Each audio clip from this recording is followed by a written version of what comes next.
How's the royal family? I pray that everyone is doing well. Well, my royal family, I have some videos to show. I have an audio to show. I have a little bit of something to read.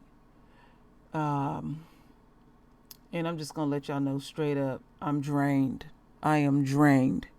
And I was already drained because I've been watching the George, um, well, this pig's trial. This is not the George Floyd trial. Correction, my royal family. Correction. So, another black male has been slaughtered in the streets of America. Now, even though his mother is white,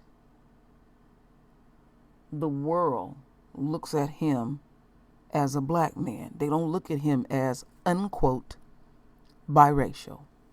And this is all sad and tragic and draining. And I was asking Yahweh last night,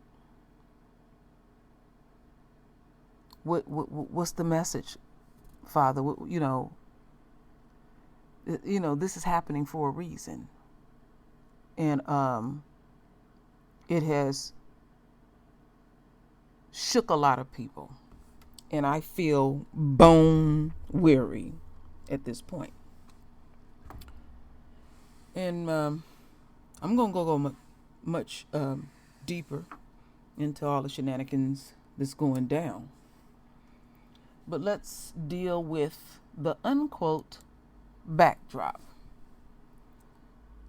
So, the backdrop.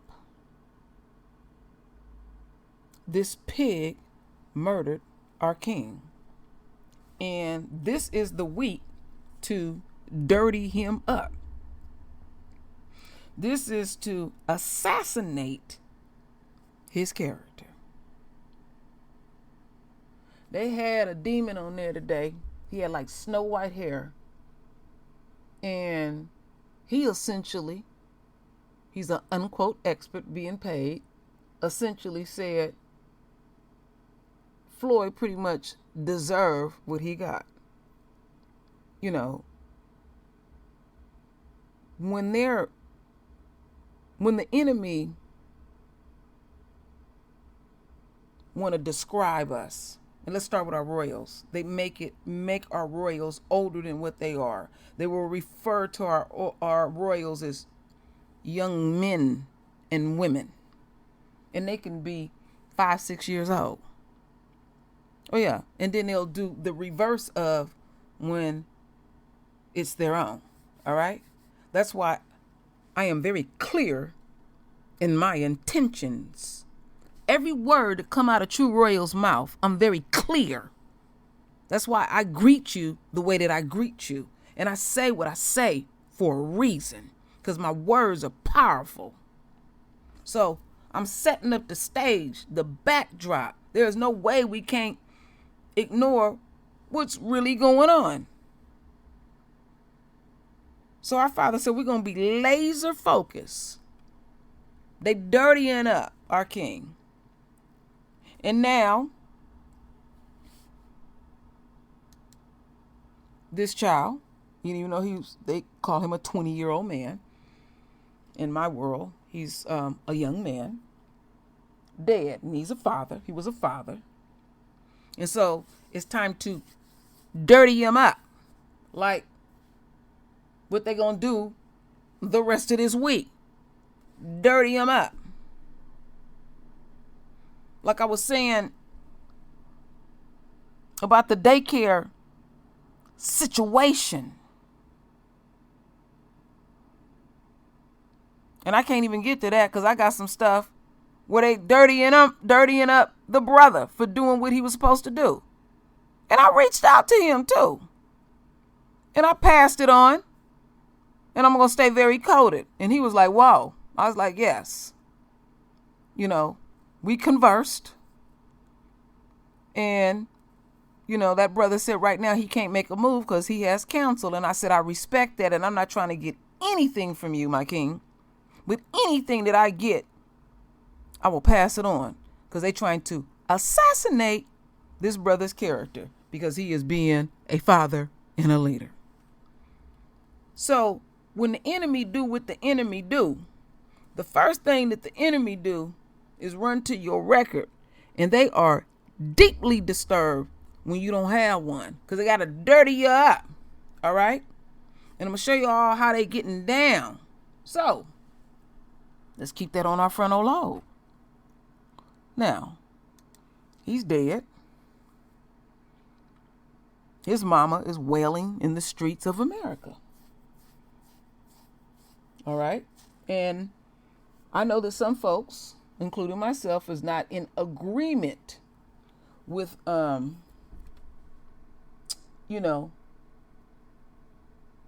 interracial relationships. But this is tragic, because still at the end of the day, they're going to deem him a black man. It don't matter if his mama is white. And I have to be earnest with the royal family. To see his mama cry like that and to hear what she had to say, and I'm going to play all of that, I felt bad for her. I ain't going to front. But that does not, I'm not going to ever waver on my position. Oh, my royal family, it's going to be a long video because I'm ranting, because I feel some kind of way. I am in a state of fucking pain. I'm bone weary. So I will be spitting flames. So,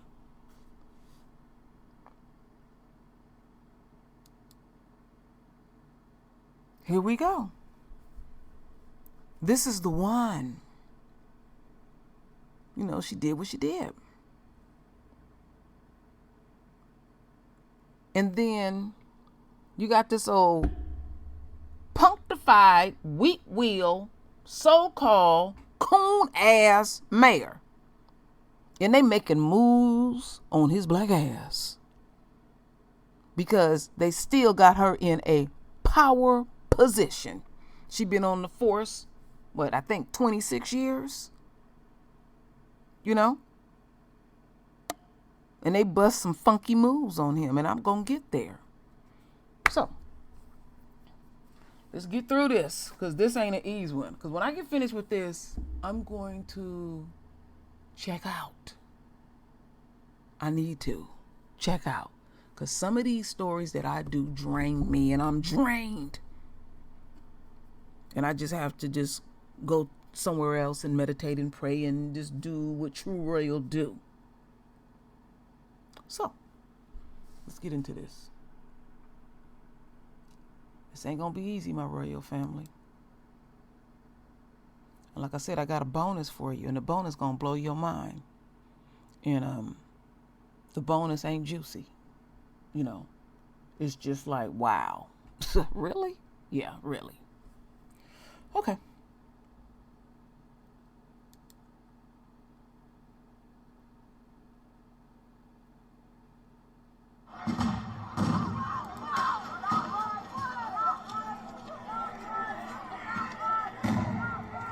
We have received a resignation, a letter from Officer Kim Porter.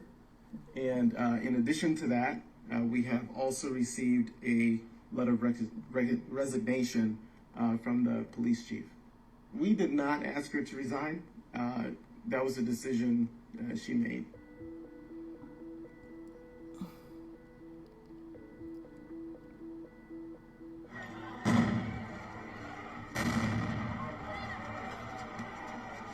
May I have your attention, please? Captain Trailing on behalf of the Brooklyn Center Police Department. There's a curfew that went into effect at 7 p.m.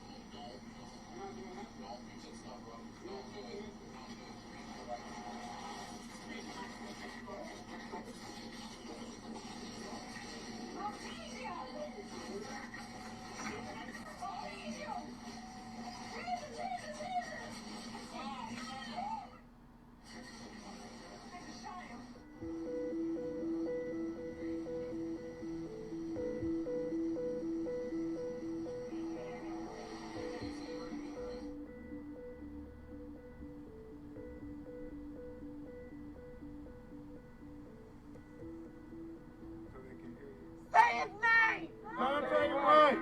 Say his name! Daunte Wright! They murdered my nephew! My nephew's blood is on your hands! It's on! You train people on this stuff! 26 years!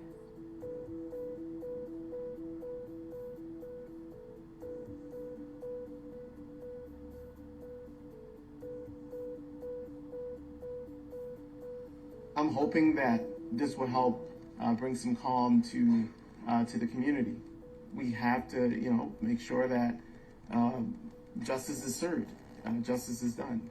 Daunte Wright, deserves that. His family deserves that, and I'm appreciative of the officer, stepping down and saying that she felt that was the right thing to do. Right thing to do for the community, and I couldn't agree more. Yeah. But your funky ass said you wanted her fired, and y'all allowed her to resign. And when they do that type of stuff, it's like they still maintaining a sense of power, and then they be protecting their pensions. Oh, I know how the game go. Esau, you have taught true royal very well. Very well. And what I'm going to read to y'all going to piss y'all off. What I'm going to reveal to y'all going to piss you off. And that is my intentions in this war. Like I said, long time ago, I'm full tilt, ready for war. I'm bone weary. I'm feeling some kind of way. So, as we continue on, I want y'all to listen to this audio. 7 minutes. Police chief officer resigned in wake of Daunte Wright killing. Minneapolis suburb sees second night of protests and looting after police say officer accidentally shot and killed Wright. By Aaron Aylworth, Andrew Ristusha, and Melanie Grace West. April 13, 2021, 5:19 p.m. Eastern Time. Brooklyn Center, Minnesota. The Brooklyn Center police chief and the officer who killed Daunte Wright both resigned Tuesday after a second night of unrest gripped this Minneapolis suburb. The officer, Kim Potter, said in a letter to city officials that she believed it was in the best interest of the community and the police department to resign. Mayor Mike Elliott said at a press conference Tuesday that Police Chief Tim Gannon also resigned. Mr. Wright, 20 years old, was killed Sunday when Ms. Potter accidentally shot him with her gun instead of her taser during a traffic stop, police said. The killing sparked protests and clashes with police on Sunday and Monday nights. Authorities said early Tuesday that 40 people were arrested for rioting and breaking curfew at police headquarters Monday night. Some businesses that were damaged and looted spent Tuesday cleaning up. Mr. Elliott said during the Tuesday press conference that he was appreciative of Ms. Potter's resignation and that he agreed with that decision. He said she notified the city shortly before 10 a.m. and she wasn't asked to resign. Ms. Potter is a 26-year veteran of the force. Mr. Gannon had said at a press conference Monday that he had no plans to resign. The Brooklyn Center city manager was fired Monday. I'm hoping that this will help bring some calm to the community. Although ultimately people want justice and full accountability under the law. That's what we are going to continue to work for, said Mr. Elliott. Mr. Elliott said in a tweet Tuesday afternoon that he was asking Minnesota Governor Tim Walz to refer Mr. Wright's case to the state attorney general, Keith Ellison. The Minneapolis region is already under tight security and tensions are high as a trial is underway for the former Minneapolis police officer Derek Chauvin, who killed George Floyd on May 25th. That case sparked a summer of unrest across the U.S. A verdict could come as early as next week. Minneapolis enacted a curfew Tuesday night from 10 p.m. until 6 a.m. On Tuesday afternoon, workers were erecting metal fencing in front of Ms. Potter's home in Champlin, a town a few miles away from Brooklyn Center. Ms. Potter lives in a planned community dotted with large multi-level houses with green curated lawns. Paper no parking signs lined the street near her home. A Champlin police officer in front of the house said Ms. Potter wasn't home and referred questions to the Brooklyn Center Police Department. Ms. Potter didn't respond to calls and texts requesting comment.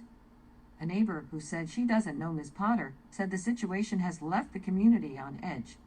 We're stressed, we're nervous. I've been told some of the neighbors have left, she said, adding that many feel for Ms. Potter. It was a horrible situation. We also feel bad for Mr. Wright's family. Nekema Levy Armstrong, a local activist, said she was pleased that Ms. Potter and Mr. Gannon had resigned, adding that she believed Ms. Potter should have been fired. But she said the personnel changes do not address activists' fundamental concerns about policing in the state. We're going to continue to demonstrate and continue to challenge the system, she said. More protests are planned tonight. Near the Minneapolis courthouse Tuesday morning, construction workers installed plywood over glass windows.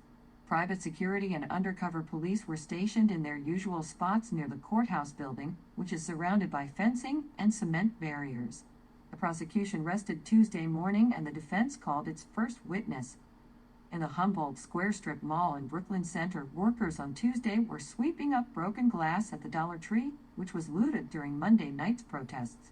The floor of the store was covered in an inch of water from the fire sprinkler system, according to a worker who was on site. It's a mess, said one of the workers, who declined to give his name as he surveyed the damage.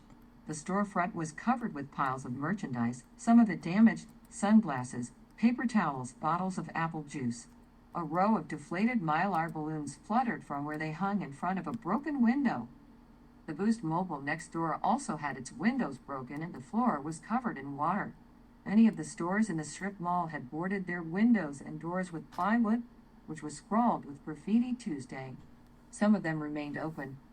Al Hakian GA, 35, manager of the Value Foods African market a few doors down, said his store was untouched by Monday night's violence.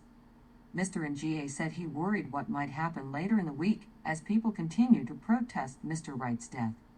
I know this is the center of it, he said. You can't say it's over at the moment. You don't know what's going to happen in a couple of days. Katie Wright, Mr. Wright's mother, said at a press conference outside the Minneapolis courthouse Tuesday that her son was pulled over for having an air freshener hanging from his rearview mirror. She said the last time she spoke to her son was the moment before he was shot as he called her from the car. It is just unbelievable that this would occur during the pinnacle of the trial, said civil rights lawyer Ben Crump, who is representing the Wright family and the Floyd family. At the rally for her son Monday evening, Ms. Wright said he had a smile that was angelic and lit up the room, according to a video posted by local media. He did not deserve this at all. My heart is literally broken into 1,000 pieces, Ms. Wright said. I just need everyone to know that he was my life. He was my son, and I can never get that back because of a mistake, because of an accident. At a news conference early Tuesday, Colonel Matt Langer of the Minnesota State Patrol said a few officers suffered some minor injuries at the Brooklyn Center Police Department protest. We're not aware of any protesters that were injured, he said. Amelia Huffman, the Minneapolis Police Department's deputy chief for professional standards, said 5 business burglaries were reported in the city on Monday night. She said city police made 13 arrests on Monday amid the demonstrations, including one for an outstanding warrant. Write to Melanie Grace West at melanie.west@wsj.com. All right, my royal family. Like we really give a damn. Y'all the one that caused this shit. For your pure hatred. And the thing that gets me with the enemy, when they fuck up real bad, then they gonna become the victim. So I have some things that I'm gonna read to y'all, and then we're gonna get into we got 2 more videos because I got that bonus one gonna blow your mind. Gonna blow your mind, my royal family. Gonna blow your mind. So they say here that this pig, and I'm reading it the way True Royal wants to read it, has been with the Brooklyn Center Police Department for 26 years. She is on they immediately put her on administrative leave. You know, you get paid for murdering, you know, you get rewarded. Okay. Now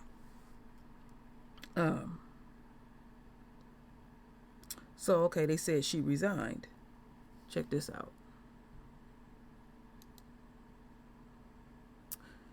Dear Mayor Elliott. Okay, Elliott, that's that coon with that old damn hat on. Weak wheel. This energy just weak. I'm tendering my registration from the Brooklyn Center Police Department effective immediately. I have loved every minute of killing another black man, being a pig and serving this community to the best of my demonic ability. But I believe it is best for me to collect my pension. Yes, the taxpayers' money. The department and my fellow officers, if I resign immediately. And I'm going to tell y'all something, my royal family, because like I said, I speak cold hard facts over here. And I said, after that Amber Geiger trial, I made a promise to myself first and also to the royal family that I'm going to keep it real core and real raw. They not gonna do shit with her. They not gonna lock her ass up at all. So get off of your fantasy. They gonna run the family some coins. All right? And they gonna continue to dig up any dirt that they can dig up on, even though his mama white and his daddy black. But how the world look at him, they gonna try to find anything. And they gonna continue to make her look like the victim, because they was putting out there that she had killed herself because they want people to feel sorry for her ass. All right? So we're going to keep it real. We're going to keep it raw, my royal family. And let me see something. It was something here I wanted to read to y'all, because y'all know I don't read all these articles. I always go for the juicy parts. But I'm not in no jovial type of move today. I'm bone ass weary. And let's see here.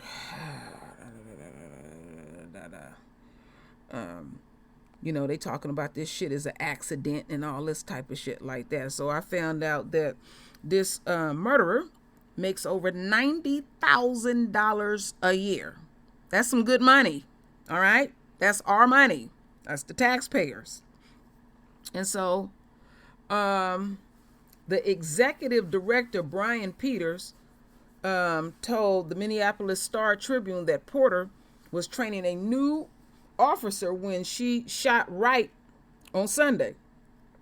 She's just a very dedicated, passionate murderer. It completely devastating, he said in the original story. The Star-Tribune also quote Peters as saying, in a very tense moment, she made a mistake. It's not in her character. However, that quote has been removed from the article. So you make a mistake. Okay, we've all made mistakes. So what are you talking about? It's not in her character. So it's not in her character to make mistakes. What the hell are you talking about? You see how these people get down? And they be fucking up. They really do. But he proceed on to say, let me get to that other part. Let me scoot on down here. Where is it? Here it is. So they proceed to say she has the right to be heard. She has the right to give her statement. She has a right to tell what she felt and what she thought.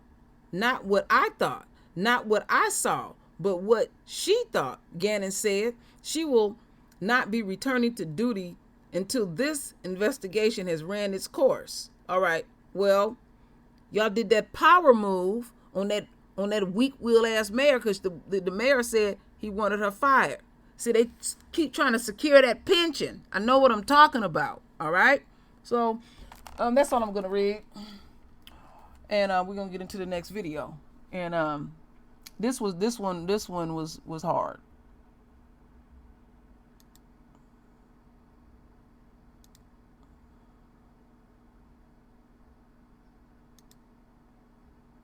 I just want to talk a little bit about the day that I got the phone call from my son 2 days ago at 1:47. Was the worst day of my life. He called and said he just got pulled over by the police. And then he said that, I said, well, why did you get pulled over? And he said, because I had air fresheners hanging in the rearview mirror. I said, okay, we'll take them down. He said he also, the police officers were asking about insurance. And I said, okay, when the police officer comes back to the window, put him on the phone and I can give him all of our insurance information. A second goes by and I hear the police officer come back up to the window and ask Daunte to get out of the car. Daunte asked for what? Police officer said, because, you know, I'll explain to you when you get out of the car. He said, am I in trouble? He said, we'll explain all that when you step out of the car. Daunte, and then they asked him to put the phone down. Daunte put the phone down. I heard some scruffling. He got out of the car and I could hear the police officers and scruffling with him. Take your time. We with you. We love you, sir. Then I heard the police officer ask them to hang up the phone. They hung up the phone. 3 or 4 seconds went by. I tried calling it back to back to back because I didn't know what was going on. And I never imagined this is what was going to happen. I just thought maybe he was being arrested. And then when I called back, the girl that he had in the car answered the phone. And it was on a FaceTime. And she said, she was crying and screaming, and she said that they shot him. And she pointed the phone towards the driver's seat, and my son was laying there, unresponsive. My Lord. That was the last time that I seen my son. That's the last time I heard from my son, and I have had no explanation since then. We with you, Miss Katie. We got your Yeah, back. please get it. All right. That's how funky they get down. Ain't nothing new. Ain't nothing new. All right. Now his mama white, but we see how the world look at him because they be talking that biracial shit. No. They look at him as black, and they gonna treat you just like that. And it's really fucked up. So we got another family in a state of pain, and let's not lose sight of the backdrop. What's going on in that damn? I think they were saying it was like 10 miles down the road from down there where Floyd get killed. And they're, and now, we need to do something. Where's Biden and Campbell's ass? Is you gonna throw $50 million in the black community? You throwing our reparations money every which way. And you're insulting our intelligence. And see, again and again, my royal family, they put her in a power move and she decided to resign to secure a bag. Trust and believe they got a fund, that KKK fund that I've been talking about umpteen years. Now I got this bonus video that's gonna fuck you up. Because when I was listening to this, I'm like, really? Really? Yeah, really, my royal family. So let's go there.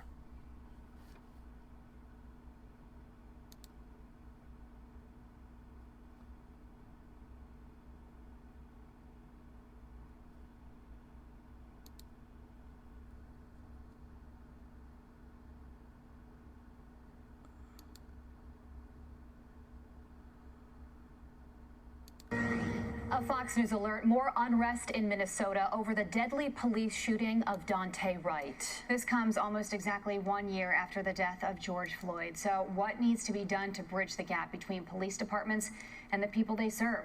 CEO of the Brewer Group, Jack Brewer, grew up in Minneapolis and joins us now to react. Jack, we were just talking to you in the commercial break here, and I said to you, we've had this conversation before. You and I have had this conversation on this very show about bridging this gap between police and community, and it just seems like it's not getting better.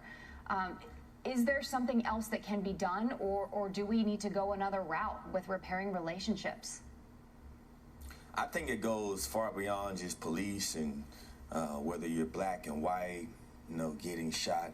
I think this was a tragedy, and sometimes spiritually, the devil seeps in. And I think this is one of those times. I think that the police officer, this was an unfortunate thing to pull out your gun and confuse it with a taser. Like, you just can't make that type of mistake. And for this young man, if my son ran from a police officer and went back to his car, he'd have to deal with me when he got home. And I think the basic respect for authority. Just stand there and have your life saved. You got a kid. You just don't get into tussles with police officers. Like, it's just something that you don't do. My father taught me that.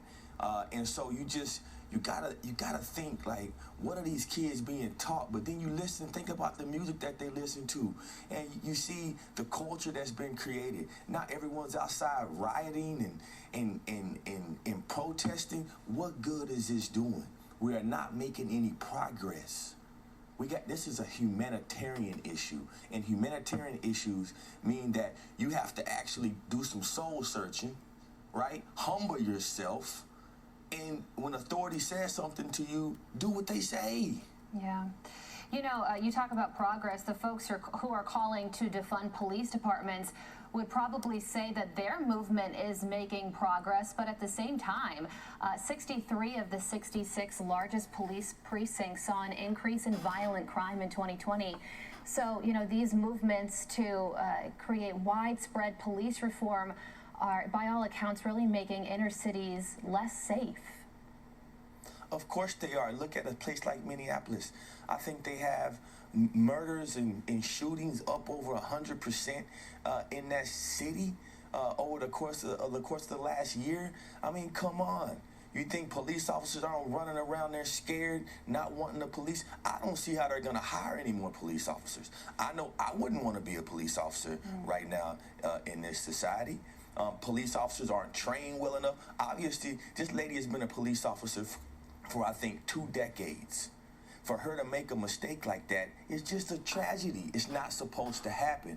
But to sit here and say that it was because this man was black, I don't know about y'all, but I saw his picture. Unfortunately, God bless his soul, bless his family. But that boy doesn't look black to me from sight. There's no way you just look at that kid and say, oh, this is a black man, I want to kill him. I look black. You can probably see me and tell that my skin color is black, but that boy didn't look like he was just a black. He could be in any race. So I don't want to make this about race. We have to make this about humanitarianism and about humanity and stop always pointing that skin color every time something happens, man. At some point, we got to come together as one blood like Christ taught us to and put humility back into our kids. When authority says something to them, listen, save your life, listen. Yeah, Jack, I can hear the emotion in your voice. And as we look at that picture of Daunte Wright and his young son, that's a young boy who's now going to grow up without his father. He's going to know the story of his father. Another fatherless kid. And he's going to... Another fatherless kid. And he's likely going to grow up. And we got... Sorry, go ahead. 70% of black kids in America fatherless. Now there's another kid fatherless. Now all these issues pointing back to black and white and police and no, these are systematic issues. We need our fathers in our houses. We need to start making better decisions. We need to start taking care of our women when we have them. We need to create the family unit back in our culture. Now Black Lives Matter is going to go out there and raise hundreds of millions of dollars that they're going to go out and put in their own pockets and do nothing to really help the issues that are affecting black people and black kids, as these kids are stuck in these failing public schools that don't work. Our reading and math proficiency levels are at the levels of third world countries. We have so many issues in this nation. And now our president's going to get on the TV and he's going to flare the flames again and point and talk about Jim Crow and race. We have to stop it. Enough is enough. Everybody is not racist. Yeah. Well, your message is so important for everybody to hear, especially with tensions as high as they are right now and all of these tragedies unfolding across the country. Jack, keep on speaking out. Thank you so much for joining us. Now this Thanks, coon Jack. ass shit. God bless you. This coon ass shit. Straight ass coon. And look at them two dingbacks, them Beckys. He's stroking them. I'm just real done. Like I said, I'm bone weary today. Nobody want to hear that shit right now. They got to go bury him. And there are a lot of black folks. High yellow, just like me. Both of my parents is black. So it's not always a given. So I don't know what the fuck you coming up with. That's how it is with our bloodline. We know how it get down. I have never, ever, ever had anybody ever question me and ask me, are you biracial? It ain't nothing about true royal biracial. So coming with that shit is some bullshit. You see how you see this is the supporter of the enemy. You know, oh, and they just adore him and just thank him and stroke him and all of that. Woo! I'm so outdone, my royal family. I'm so outdone. So, ain't nothing gonna happen to this cow at all. All right? She gonna get her full pension and kick her heels up. That is it, and that is all. I guarantee you this. She ain't going to jail at all. All right? So, people said he did some foolish things. He did. But these kids is scared to death of the pigs. You don't know what they own, you know? But they will continue to dirty them up. And let's not lose sight of the backdrop. So tomorrow, my royal family, they will continue to dirty up our king that was slaughtered in the streets of America. Oh yeah, I guarantee you that too as well. So what I need you to do is render your voice with your beautiful divine words. And it's always, my royal family, I thank you for your love. I thank you for your support. And with that said, Ashe.